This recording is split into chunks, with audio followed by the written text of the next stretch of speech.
आपने जिस तरीके से अभी बताया कि जब भगवान श्री राम ने जो लंकापति है रावण, उनका वध करने से पहले यहाँ पर एक तरीके से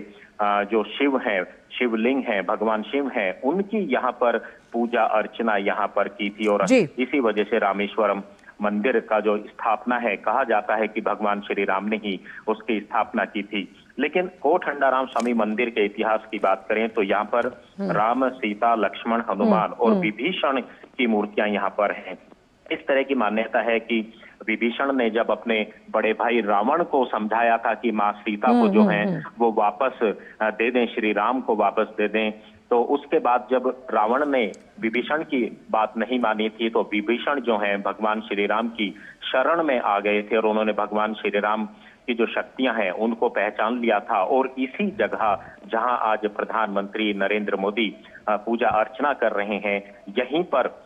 जो है विभीषण जो है भगवान राम के सामने यहाँ पर उन्होंने अपने को एक तरीके से समर्पित कर दिया था। और आज इसी वजह से इस मंदिर के अंदर भी हम देखें तो जो पूजा की मुद्रा में है, भगवान राम के पास जो बैठे हैं विभीषण, वो पूजा की मुद्रा में है, भगवान राम की पूजा कर रहे हैं। और यहाँ इस मंदिर की एक खासियत और है कि जो श्री राम को यहाँ पर मूर्ति के रूप में दर्शाया गया है, वो धनुषधारी राम के रूप में दर्शाया गया है। आंचल अनुज, क्योंकि धनुर्धारी राम, प्रभु श्री राम की जो तस्वीर है वो अपने आप में सूर्यकांति रखती है, सूर्यवंशी है रघुराई, और उस लिहाज से अगर हम इसे इस तरह से समझें कि इसका आध्यात्मिक महत्व तो है ही, और साथ ही साथ प्रधानमंत्री का यहाँ पर पहुँचना और कल अब प्राण प्रतिष्ठा में जब प्रधानमंत्री पहुँचेंगे, ये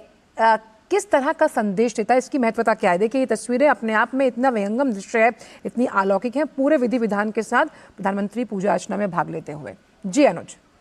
बिल्कुल आंचल, आप जानते हैं कि प्रधानमंत्री नरेंद्र मोदी जो श्री राम लला हैं, उनकी प्राण प्रतिष्ठा से पहले जो अयोध्या में 22 तारीख को होगी, उससे पहले वो दक्षिण भारत के अगर हम कहें तो दौरे पर हैं और 11 दिन का अनुष्ठान खुद प्रधानमंत्री नरेंद्र मोदी ने रखा हुआ है। और आज जहां रामेश्वरम की धरती पर यहाँ पर पहुंचे, हम जानते हैं कि जो 12 ज्योतिर्लिंग हैं उनमें से 11वां ज्योतिर्लिंग जो है वो रामेश्वर में ही है। तो भगवान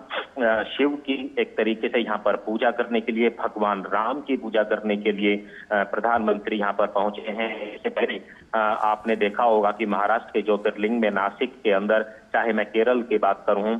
जो प्रधानमंत्री नरेंद्र मोदी है वो लगातार अपने अनुष्ठान के दौरान जो है दक्षिण भारत, उत्तर भारत के जो मंदिर हैं वहां पर जो है एक तरीके से दर्शन, पूजा अर्चना कर रहे हैं। और ये एक ऐतिहासिक समय इसलिए भी हम कह सकते हैं क्योंकि इस समय पूरा देश जो है अयोध्या नगरी के साथ साथ पूरा देश इस समय राममय हो चुका है और अब वो दिन अब ज्यादा दूर नहीं है। कल की बात करें 22 तारीख को प्रधानमंत्री नरेंद्र मोदी श्री राम लला की प्राण प्रतिष्ठा में शामिल होंगे। और हम जानते हैं कि दक्षिण भारत के इन इलाकों से जो है भगवान श्री राम का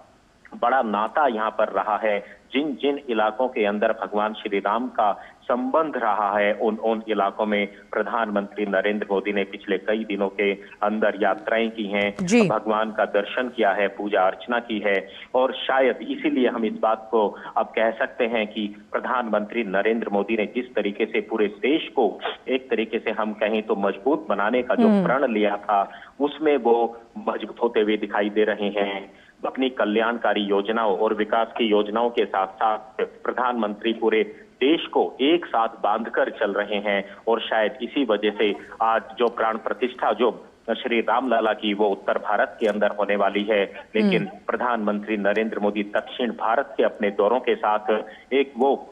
बड़ा उदाहरण देना चाहते हैं कि देश की अनेकताओं में एकता का जो बंधन है वो बहुत बड़ा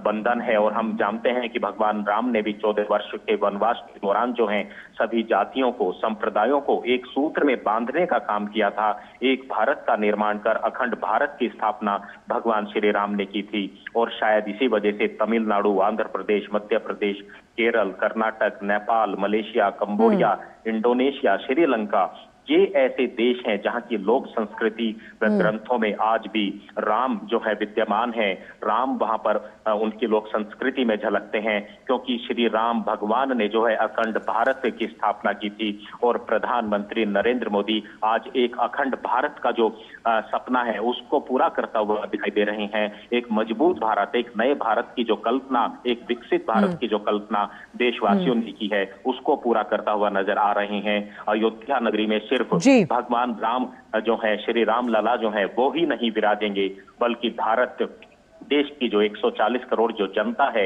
एक तरीके से अध्यात्म के माध्यम से जो उसको मजबूत करने का काम प्रधानमंत्री नरेंद्र मोदी कर रहे हैं। उनकी भावनाओं का भी स्थापन जो है राम की नगरी अयोध्या में होगा। और आज निश्चित तौर पर आज दूसरा दिन है तमिलनाडु की इस पवित्र धरती पर रामेश्वरम में अभी जो पूजा अर्चना कर रहे हैं पूरे विधि विधान के साथ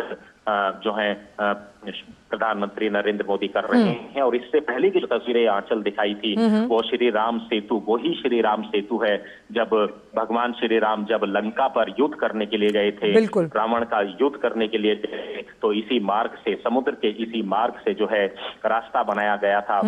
और यही इसी वजह से इसको श्री राम सेतु का जो है इसको नाम दिया गया था। आज वही रामायण कालीन पूरी तस्वीरें जो है एक तरीके से पूरी ताजा हो रही हैं प्रधानमंत्री नरेंद्र मोदी के इस दौरे पर।